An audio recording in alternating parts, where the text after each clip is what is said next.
Hello everyone, welcome to Chapter 3. We're going to get into confidence intervals today. We're actually going to divide Chapter 3 into two different videos.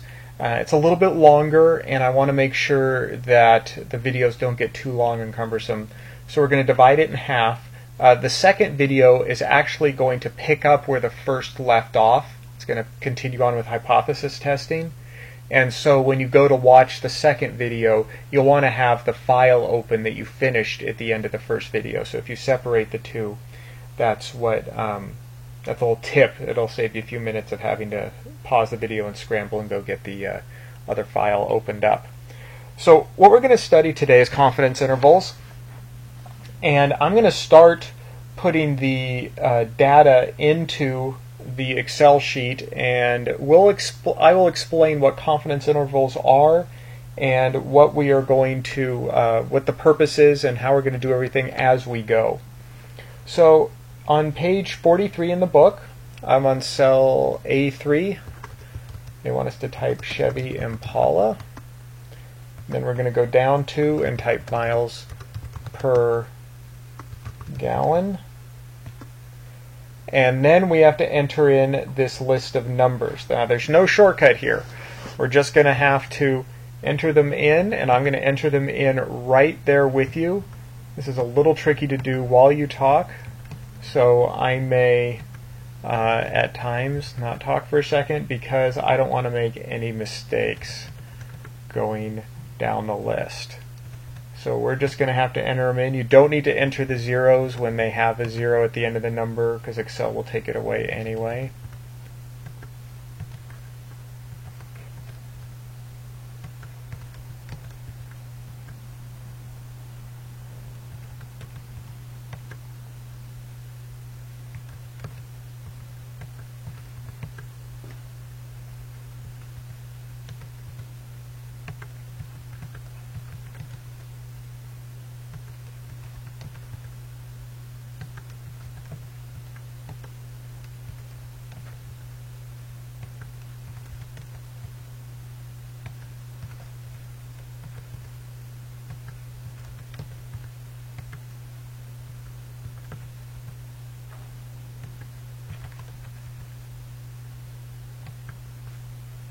Okay, so there we have our list of numbers, and so that takes us to the next step, which is in cell C7.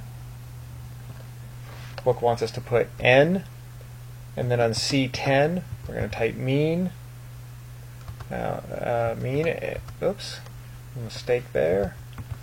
And then we're going to go to C13, standard deviation. This is all stuff from Chapter 1. Nothing new here. So I didn't stop to explain. But now that we have this in, all the data's in, and our count, mean, standard deviation, standard error are all in, I'm going to stop for a second and explain exactly what we're going to do. First, you'll notice that I skipped the first part of the chapter. It didn't have anything to do with Excel. One of the things that's really important to me is for me to teach you how to do all of this without a calculator. Using a calculator to do statistics like this is really a thing of the past. It's very uncommon outside of an academic classroom setting. In the workplace, you just don't see it. Excel does it all, and Excel gives you a record of what you've done, so you can see what you've done. So if there are mistakes, they're easy to trace. Now, if I made a mistake entering this data in, which you probably would have noticed if I did, I don't know if I did, to be honest, I can get my answers, and then I can go back and I can double check all of these numbers for errors. If I were entering these numbers one after the other into a calculator, I would have no idea if I made a mistake. Calculators are very inefficient that way, and it's very easy to make mistakes. So I'm going to focus on doing everything with Excel. So that's why I'm doing things a little different in that I didn't discuss the first part of the chapter. We're just going to go right into the Excel solution. Now let's go ahead and widen this column and center it up, which we know how to do very well by now. Okay, confidence interval about the mean. Now what we're going to do here, in this particular example, and this is the perfect example for this type of problem, is we have a car, in this case it's the Chevy Impala. Let me scroll up so you could see the title there. We have the Chevy Impala, and Chevy says it gets 28 miles per gallon. Now, say you work for an auto magazine, or I think the book says that you work for Ford and you want to see if Chevy's really telling the truth, but I think a more likely scenario would be you work for Consumer Reports, you work for an auto magazine, you want to see, does the Impala really get 28 miles to the gallon?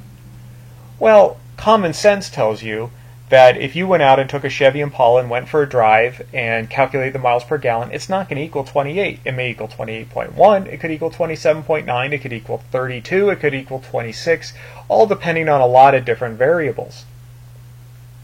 So when they say it gets 28, they don't mean exactly 28. We all own cars, most likely, and you say, well, my car's supposed to get 27 miles per gallon, but sometimes I get 32, sometimes I get 19, and it varies.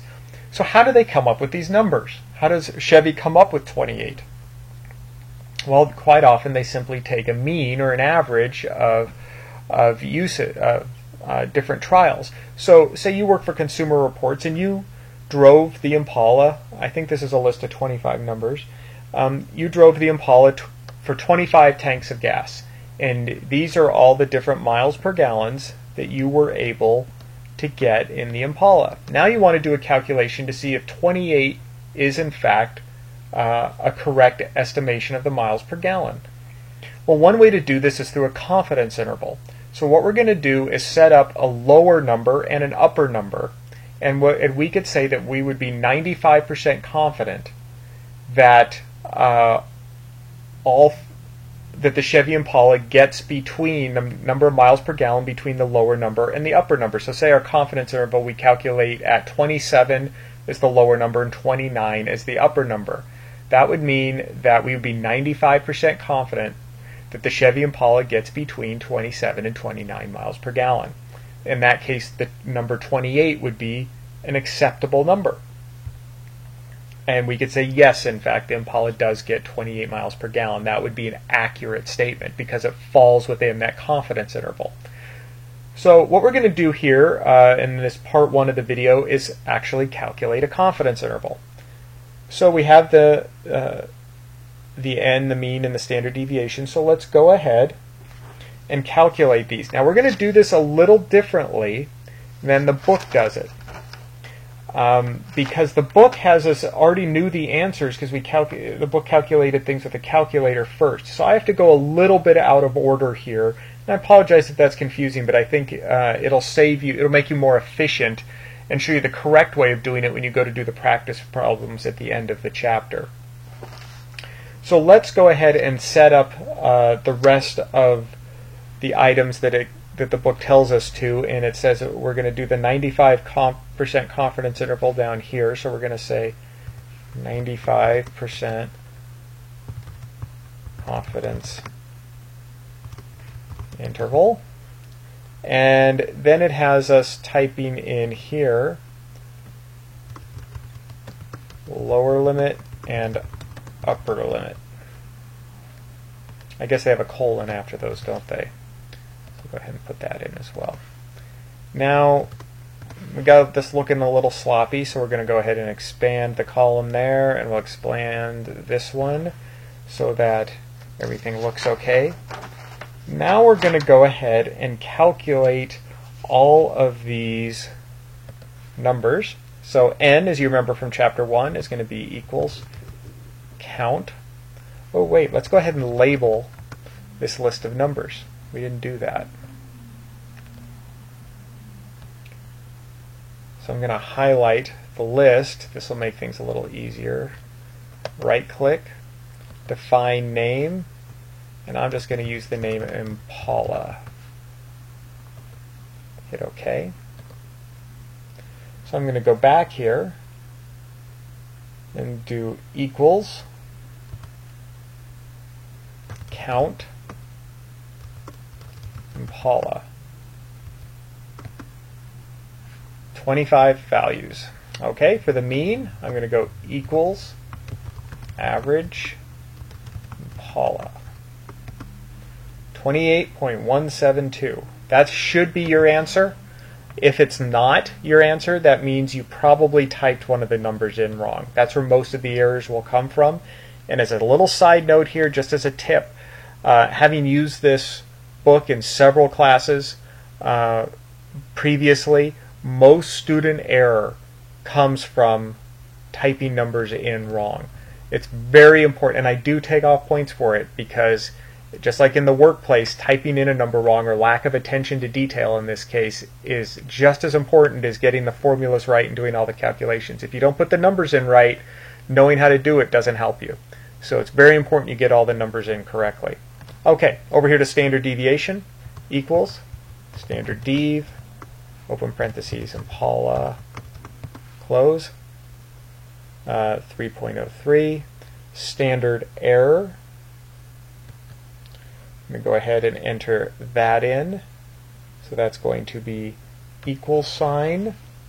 And the formula for standard error, as you probably remember from chapter 1, as I say that, I forgot the formula myself, so I'm having to go back to chapter 1 to look it up, just like many of you would have had to look it up, because I don't have the Excel formulas all memorized. So that would be equals the standard deviation divided by the square root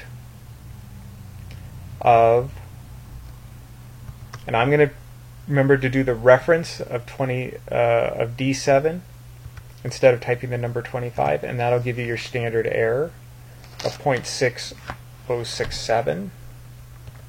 And don't worry about, I mean, I always prefer to get it right rather than trying to remember. So you will need, like I just had to go back to chapter 1 to get the formula right. I know how to calculate standard error, and I know technically what pieces. I know it's standard deviation divided by the square root of the number, but sometimes you don't ever want to make a mistake, and you want to make sure you get everything right. So it's always better to go look it up and make sure you have it right rather than guess or try to remember. It only takes a couple seconds. And what we're going to do here is, at this point, I want to get these to 2 decimal points. So I'm going to back those up to 2 decimal points so it looks just like the book. And I'm going to go down here to the 95% confidence interval. Oh, they had upper limit and lower limit separated by one line, by one row, so I'm going to go ahead and do that. I'll tell you a little trick here. I'm going to hit Control X and then go down here and hit Control V if you're on a PC. That's how you cut and paste something very simply. Or you could just delete it and retype it if you prefer. Now we're going to do the equation for the lower limit of the confidence interval. So the book has us going over one slot here to cell F21, which I'm going to do, and I'm going to go equals, and I'm on the bottom of page 45 right now. So it's going to be equals D10, which is your mean, minus T inverse function, open parentheses. And isn't it nice that they give you these two things right here in case you forget what you're supposed to do? The probability is going to be 1 minus 0.95. You say, well, why did we type it in that way? Now, to do well in the class, it's not absolutely imperative that you understand why we do what we do right in this little formula, but I'm going to explain it nonetheless. We're going to do a t function. Now, explaining actually what a t function is, there's great reading that I assigned through the extra links this week that does explain it. I'm not going to take the time in the video, or else the video gets real long. But we're doing a t inverse, and we're doing a 95% confidence interval. And so we're doing the inverse t, so we go, instead of putting in just 0.95 for the probability, it's 1 minus 0.95, because it's inverted. You could also do it in your head and just say 0.05. That would work just as well. But the book chooses to do 1 minus 0.95 instead of 0.05, which would be, of course, the same value, simply so you as the student can understand a little bit, because we're using t inverse, we're inverting 0.95. Okay. And then we are going to go comma, degrees of freedom. Now, the degrees of freedom is actually a very complicated topic, but it's very easy to calculate. Degrees of freedom in this case is the number, or the count. I'll go over here and slide up so you can see it. Minus 1. So you can do that in our heads. 25 minus 1 is 24. Close parentheses. Okay. Then we're going to multiply it, so that's shift 8 times D16, which is your standard error. I'm just going to select that. And that's going to be our lower limit for the confidence interval. So that's going to come out at 26.9196. And for the upper limit, it's going to be the exact same thing, except instead of D10 minus, we're going to go D10. So instead of typing it, I'm going to just click on it. D10 plus T inverse, open parentheses, 1 minus, it's not a minus, that's a period, 1 minus 0.95, comma, 24, close parentheses, times D16. And that's your upper limit. So let's go ahead and set those to 26.92 and 29.42. So the question is, well, before I get to the question, what this tells us is that we can be 95% certain that the Chevy Impala gets between 26.92 miles per gallon and 29.42 miles per gallon. All right. So if you can just off the top of your head say yes, the Chevy Impala, it would be correct to say the Chevy Impala gets 28 miles per gallon. It would also be correct to say it gets 27 miles per gallon because that falls within the confidence interval. You could also say it gets 29 miles per gallon according to this data. Any of those would be correct. Now the last thing the book does here, now it's not absolutely necessary to solve the problem correctly, but I do require you do it simply because it's a very intuitive way to look at the problem. And that's that they draw the picture down below. If you see on the bottom of page 47, they draw the picture of how this all works. And they draw it in Excel. And they actually do the drawing of it earlier in the problem. You could see it there on page 45 as well. And the reason they do it I already explained that they did the problem a little bit different order. But I'm going to go ahead and draw the picture, and I'm not going to type, as in the example it says next to 28.2 in cell B26, it says draw a picture below this confidence interval. I'm not going to type that, but I will go down here and type the lower limit, but instead of typing it, I'm just going to reference it. So I'm going to go equals F21, and that gives me the limit there. And I'm going to go ahead and hit my minus sign a few times, and then type 28, which is the reference value. And I'm going to hit that a few more times. And then the mean is 28, make sure I'm right here, 28.17. That's right, 28.17. And then I'm going to hit the minus sign a few more times. Okay.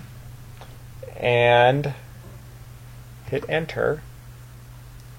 Oh, it didn't like that. I forgot that I have to do...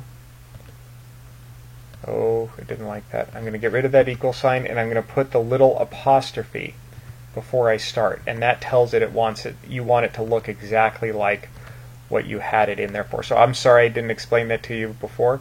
So it's apostrophe, then the dashes, and I'm going to put a few minus signs back there.